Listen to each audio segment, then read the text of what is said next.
momentarily, but she's here to talk about all matters financial and also political. Follow her right now at trishintel.com, the podcast Trish Intel, and on Twitter, Trish_Regan.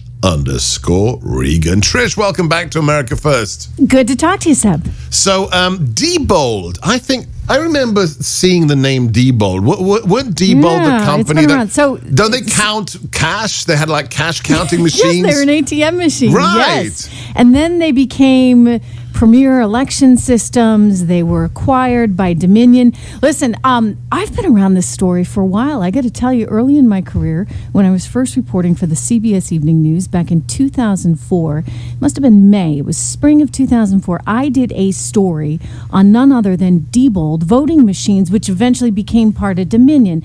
And the story was about how easily they could be hacked and all the concerns about error. And I'm like, wait a second, this is like deja vu. So then, when I had heard about Smartmatic down in Venezuela, which is the American Venezuelan company that eventually, this is going to get really confusing, but it acquired Sequoia, which was a longstanding American voting machine company.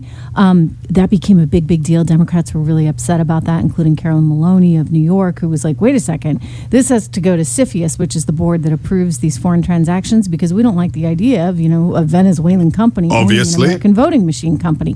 So they wound up selling off Smartmatic. But I think Sidney Powell's statement the other day was sort of like these companies are somewhat intertwined. At some point, maybe they had merged together and maybe they unmerged, right? But you're talking about inherently, I think, the same thing, which is the vulnerability of the technology.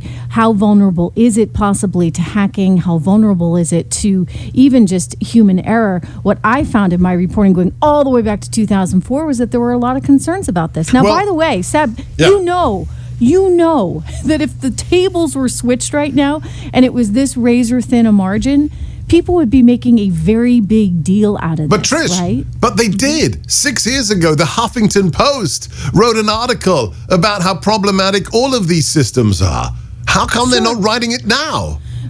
You know why they're not writing it now. That's the difference here. It's because their candidate, quote unquote, won. Right. Yeah, won. Right. So that's the problem.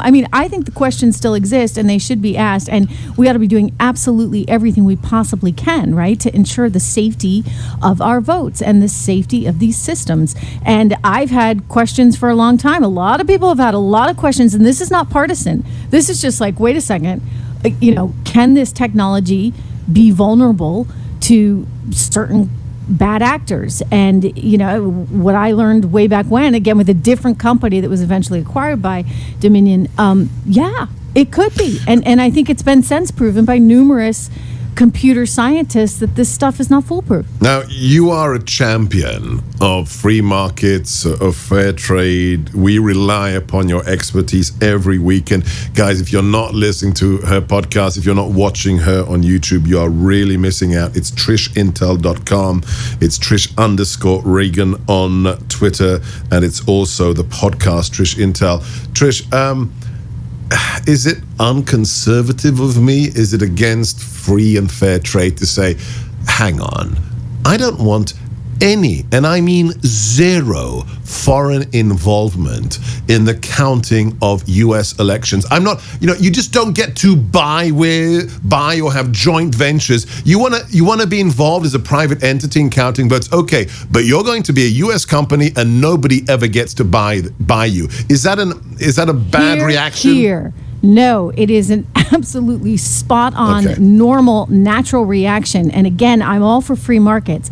But when it comes to our safety and our security and something as precious as our elections, you can't have other actors. And I'm sorry, my husband was laughing at me because he's like, Trish, Canadian? And I'm like, yeah, Canadian. Okay, he's like, Dominion Voting. That is a Canadian company. I'm not okay, even with a Canadian company. Well, you know why? Because they don't have the same standards as us. But hang on a second.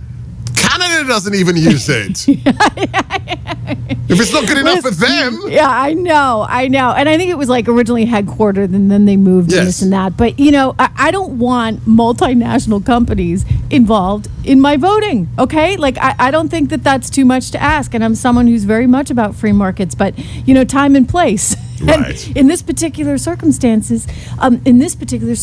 with any election, right, you can't have foreign actors. There should be no foreign involvement. I mean, this should be under lock and key, big time.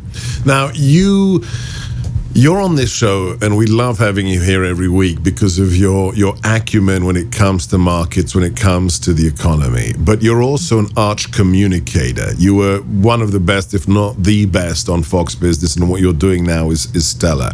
I have to ask you this from the point of view of professional communication.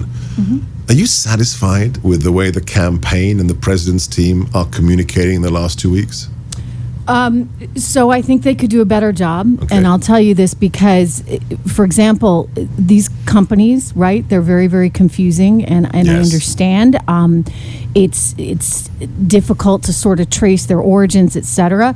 But let's be really succinct and let's be really straightforward. Okay, this is a company that traces its roots back to Smartmatic in Venezuela. Why? Because it, bought Sequoia, which was then bought. I mean, you got to actually lay it out for people Right. in steps. The other thing is, in terms of the evidence per se, I understand a lot of what they're doing is they're still gathering it. Okay, so it's probably challenging for them as well. But there's They a time may not crunch. have had. There is a time crunch, and so they better keep gathering, and I think that they've got to really work around the clock. And again, it's about communicating the message as clearly as possible. I thought Sydney actually did a really good job in yesterday's press conference as being pretty succinct when it came to laying out their case. All right, well, 3 weeks to go.